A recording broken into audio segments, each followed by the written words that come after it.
I'm Andreas Hamberger, and this is the Hamberger Report, where I cover AI governance, enterprise architecture, and the technology decisions that actually matter to the people who have to make them.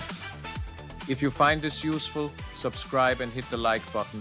It helps more professionals find the channel. Now let's get into it.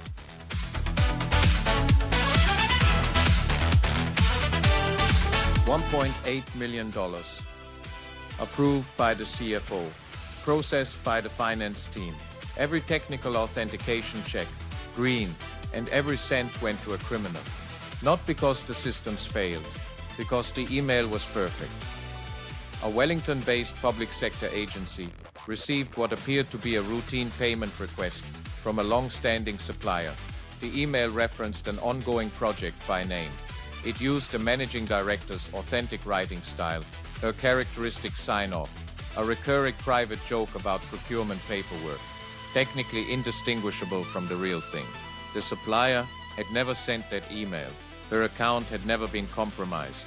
No malware had touched either organization. What the attacker used was generative AI, trained on 18 months of legitimate correspondence between the two parties. The system identified linguistic patterns, relationship dynamics, and contextual references, then constructed a synthetic communication that passed every verification check. Because it was not pretending to be from the supplier.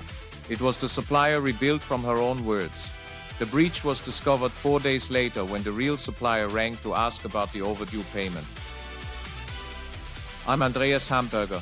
This is the Hamberger Report, where I cover cybersecurity explained for the people who sit around the board table. By 2026, the defining cyber threat is not a technical failure. It is a governance failure. And that test falls squarely on boards.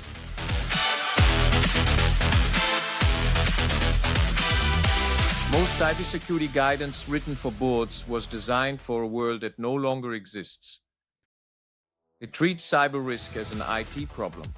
Firewalls, penetration testing, incident response plans. A director who confirmed those were in place could reasonably conclude their obligations were met. That calculation has changed fundamentally. The Wellington incident occurred despite exemplary technical security. What was missing was a second layer, not verifying whether the email was technically authentic, but whether its intent was genuine. No firewall catches that, no penetration test surfaces it. Directors discharge their duties under Section 137 of the Companies Act 1993 by exercising reasonable care, diligence, and skill. Courts examining a significant breach will not ask whether directors predicted the specific attack. They will ask whether directors took reasonable steps to understand and govern known vulnerabilities. In 2026, architectural debt, the accumulated fragility from legacy systems and deferred upgrades, is a known vulnerability. If a board is briefed that a critical system cannot support real-time monitoring and then approves a budget deferring the fix, that board has a compliance exposure. The Law Commission's anticipated review of director liability frameworks signals the direction of travel. Judicial and regulatory expectations are shifting towards viewing cyber resilience as core to organizational sustainability, comparable to financial controls or workplace safety. A director who would never approve financial statements without understanding the accounting policies cannot reasonably approve digital strategies without understanding the security architecture. For public sector boards, the exposure compounds.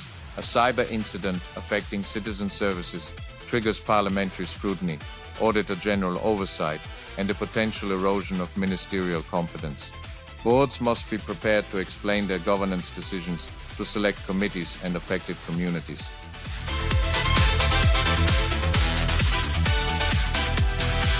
Here is where New Zealand diverges from international cyber guidance and where the divergence becomes a strategic advantage.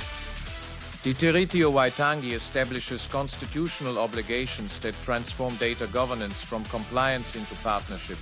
Maori data is not merely sensitive information requiring protection, it is taonga, treasured resources, demanding active stewardship through kaitiakitanga principles.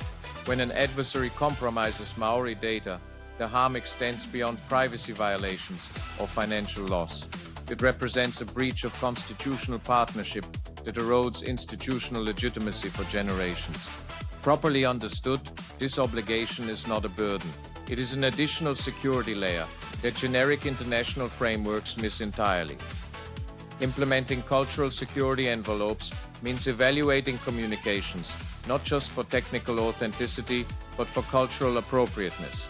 An instruction that violates Tikanga-aligned protocols signals a potential compromise, regardless of whether it passed technical verification. That additional check would have surfaced the Wellington incident before the payment was authorized. New Zealand's once-only framework for government service delivery creates a second distinctive risk. The architecture that enables citizens to provide information once and have it shared across agencies through federated registries eliminates bureaucratic redundancy and improves accessibility. But it also means a single registry error can propagate silently across multiple agencies, denying citizens essential entitlements or allocating resources incorrectly at scale.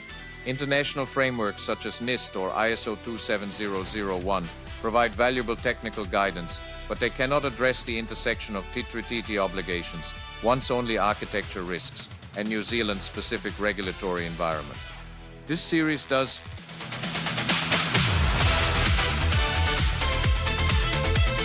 In my work on AI governance, I introduce two vectors describing where organizations are heading.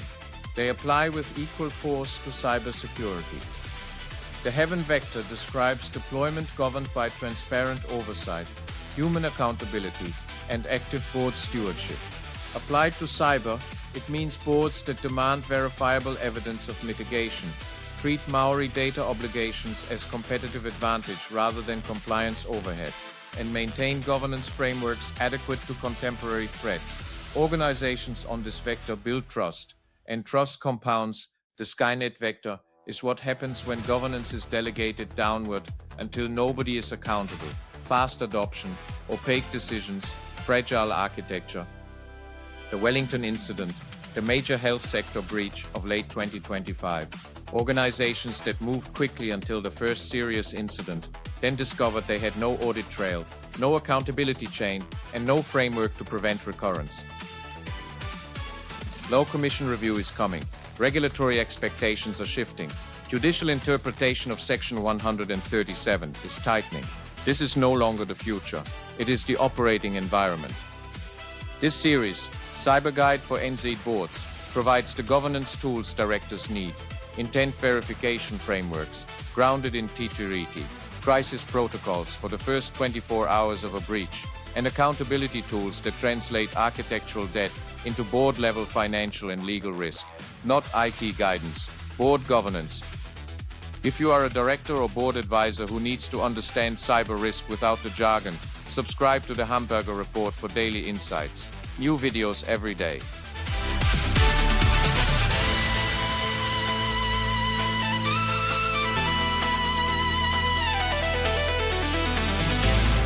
That is the Hamberger Report for today. If this was useful, subscribe and hit the like button. It helps more professionals find the channel. You will find links to everything we covered in the description below. I am Andreas Hamberger, and I will see you tomorrow.